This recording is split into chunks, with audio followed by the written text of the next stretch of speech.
हाय मित्रों, good morning. अब देखिए उपमा अलंकार।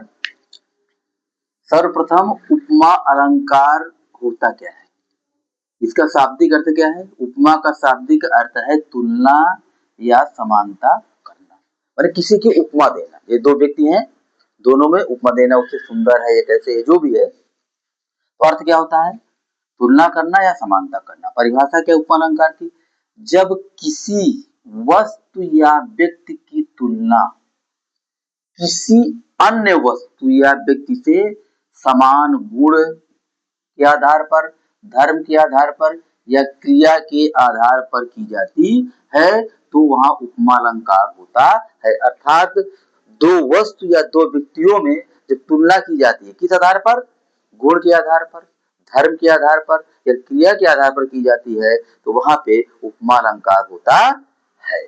उपमा अलंकार कितने भेद होते हैं, उपमा अलंकार के चार भेद होते हैं। उपमेय, उपमान, साधारण धर्म और वाचक शब्द। उपमेय और उपमान पर ही उपमा, रूपक, उत्प्रेक्षक तीनों अलंकार या कहो शब्द अलंकार के अधिकतर भेद इसी पे आधारित है, उपमेय और उपमान पर।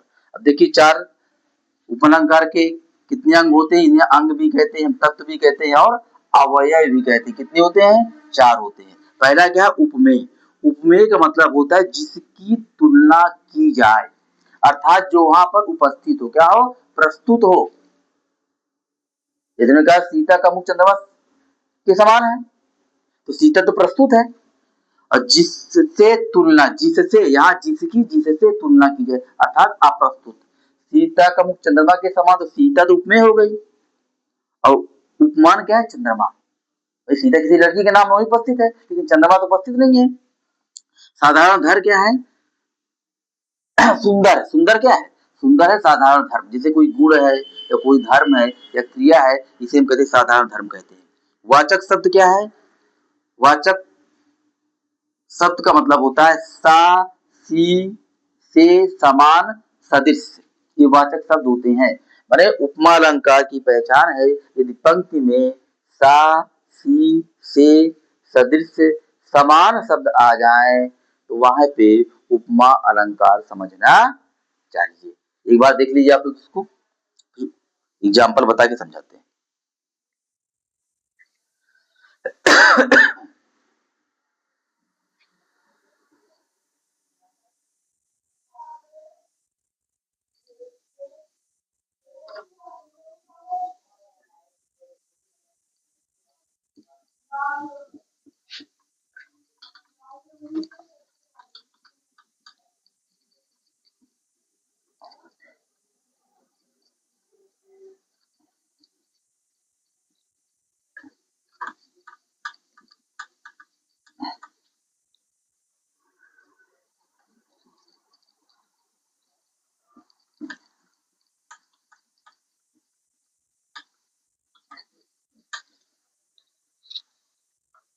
सर्वप्रथम आप पहचान देख लीजिए। यदि पंक्ति में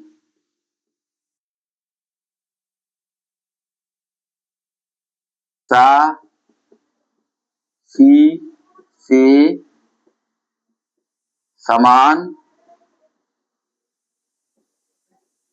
सदृश जैसे शब्द आ जाए, सा, सी, से, समान, सदृश जैसे शब्द आ जाएं, तो वहां पे उपमा अलंकार समझना चाहिए। उदाहरण देखिए आप लोग,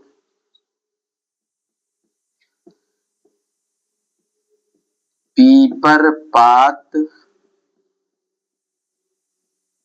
सरिस मन डोला। क्या लिखा है, पीपर पात सरिस मन डोला। कौन डोला, मन डोला।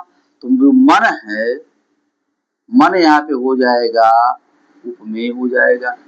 किसके समान डोला, माने मन की तुलना पीपर के पत्ते से की जा रही है, तो पीपर का जो पत्ता है ये हो जाएगा उपमान। क्या हो जाएगा, उपमान हो जाएगा। अब दोनों में क्रिया कौन सी हो रही, डोल रहे हैं। क्या है, डोल रहे हैं। तो जो डोलना है इसे हम क्या कहते हैं, साधारण धर्म। क्या कहते हैं, साधारण धर्म कहते हैं। अब कैसे डोला? सरिस वाले समान। सरिस क्या है? ये वाचक शब्द है। क्या है सरिस? सरिस है वाचक शब्द है। क्या है? वाचक शब्द है। शायद समझ में आ गया हो। पीपर पात सरिस मन डोला। मन कैसे डोल रहा है?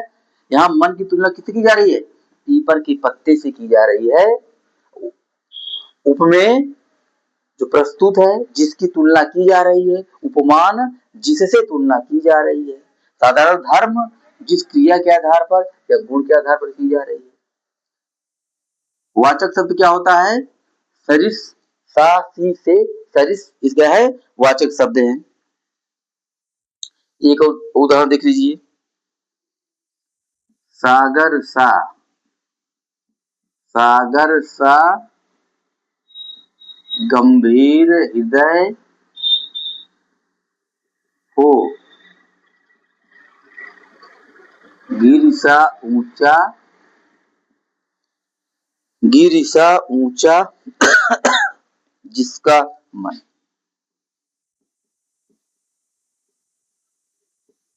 जिसका मन। सागर सा गंभीर हृदय हो, तो हृदय क्या है? हृदय उपमेय है, सागर उपमान है, गंभीर जो साधारण धर्म है, सावाचक शब्द है।